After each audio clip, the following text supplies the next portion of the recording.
पर कृपा पात्र को ही मिलती है भागवत। किसको मिलती है? कृपा पात्र को। कृपा पात्र कौन है? कृपा कृपा सब कोई कहे, पर कृपा पात्र नहीं कोई। और कृपा पात्र सोई जानिए, जो आज्ञाकारी हो।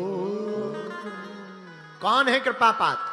जो आज्ञाकारी हो, जो भगवान की आज्ञा को माने, वो कृपा पात्र है। आहा, जब देवताओं ने देखा कि महाराज बताओ क्या निर्णय है, सोई सुखदेव जी बोले तुम्हारा अमृत कैंसल है, हमारी कथा होने दो, भगो। अब देवताओं का दिमाग खराब। बताओ, हम देवता हो के हमें भागवत से वंचित कर दिया, हमको हम अमृत लेके गए, हमारे साथ अनुबंध नहीं किया, बहुत बुरा किया है। ब्रह्मा जी के पास गए, महाराज भागवत में ऐसा क्या है जो हम लोगों को पात्र नहीं समझा गया? ब्रह्मा जी बोले 7 दिन बाद देख लो परीक्षित जी का हाल क्या होता है। देखा कि 7वें दिन तक्षक नामक नाग तो आया, परीक्षित जी को तो काटा, पर भैया तन की मृत्यु हुई, परीक्षित जी तो जीते जी ही गोविंद के हो गए। आहा, तब तो भागवत के प्रति और श्रद्धा बढ़ गई। पर देवताओं का मन नहीं माना। देवताओं ने देवलोक में एक तराजू लगवाई, बड़ी वाली, खूब बड़ी वाली तराजू लगवाई तौलने के लिए।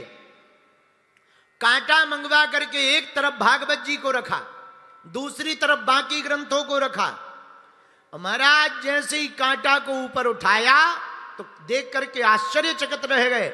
लघुन्यानि जातानि गौरवेण इदं महत, तदा ऋषि गणः सर्वे विस्मयं परमं ययुः। तराजू का पल्ला जिस तरफ भागवत जी रखी, 1 इंच नहीं डिगा और पूरे ग्रंथ ऊपर हो गए। सोई देवता हैरान हो गए, भैया ये भागवत है क्या? तब ब्रह्मा जी बोले, भैया बाकी वेद उपनिषद शास्त्र तो हैं पेड़, पर ये है फल। फल कैसा? एक बात बताओ, तुम्हें आम खाने का शौक हो, आम का सीजन ना हो, तो आम का पेड़ काट कर, निचोड़ कर, चूरन बनाकर पीने से क्या आम का स्वाद मिल जाएगा? बोलिए बोलिए, हाँ जी या ना जी? आम जैसी मिठास मिल जाएगी क्या? नहीं। पर भैया पेड़ को काटने की बजाय इंतजार कर लो, मौसम आएगा, आम का फल लगेगा, बढ़िया उसको पा लेना, आम का स्वाद भी आ जाएगा, आम चूस लो ना, बढ़िया आनंद के साथ में तुम प्रसन्न भी हो जाओगे और स्वाद भी मिल जाएगा। पर आम के पेड़ काटने से, पेड़ की टहनियां खाने से स्वाद नहीं मिलेगा, आम का फल खाने से आम का स्वाद मिलेगा। उसी प्रकार वेद शास्त्र हैं भागवत का वृक्ष है, और वेद शास्त्रों का सार फल है श्रीमद् भागवत कथा। इसीलिए ये हाल हुआ। लघुन्यानि जातानि गौरवेण इदं महत, तदा ऋषि गणः सर्वे विस्मयं परमं ययुः। अब तो भागवत की परीक्षा हो गई। आहा, सब देवता प्रसन्न हो गए। पर ये भागवत की इतनी महिमा क्यों है? एकादश स्कंद में जब उद्धव जी को भगवान ने उपदेश दिया, तो उद्धव जी हाथ जोड़ के बोले, महाराज हमने सुना आप तो जा रहे हो। हाँ सही सुना प्रभु, आप चले जाओगे तो हमारा क्या होगा? हमें तो आपकी आदत पड़ गई है, हम आपके बिना नहीं रह पाएंगे। तो पता है भगवान क्या बोले? देखते ही देखते ठाकुर जी का एक तेज निकला और श्रीमद् भागवत कथा में समाहित हो गया। और उद्धव जी से भगवान बोले, सुनो उद्धव, आज के बाद जो भागवत जी की शरण में आ जाएगा, सो वो हमारी ही शरण में आ जाएगा। ये है श्रीमद् भागवत। तो कोई साधारण ग्रंथ नहीं है, कोई साधारण पोथी भर नहीं है भैया।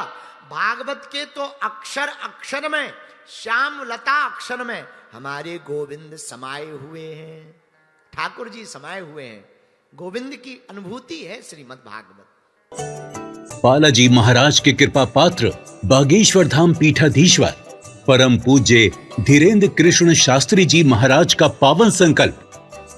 मध्य प्रदेश में छतरपुर के ग्राम गढ़ा में बनेगा विश्व स्तरीय कैंसर अस्पताल एवं रिसर्च सेंटर, जिसकी आधारशिला देश के यशस्वी प्रधानमंत्री नरेंद्र मोदी जी के कर कमलों से रखी जा चुकी है।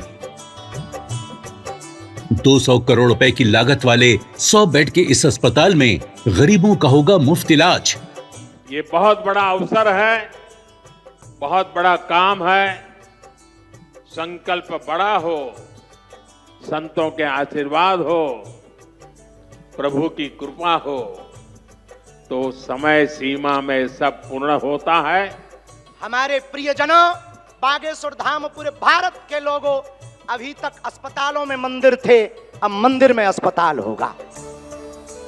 कैंसर हॉस्पिटल निर्माण हेतु सहयोग देकर पुण्य के भागी बने। अकाउंट नेम श्री बागेश्वर जन सेवा समिति, bank name HDFC bank, account number 999108108108, IFSC code HDFC 0000088।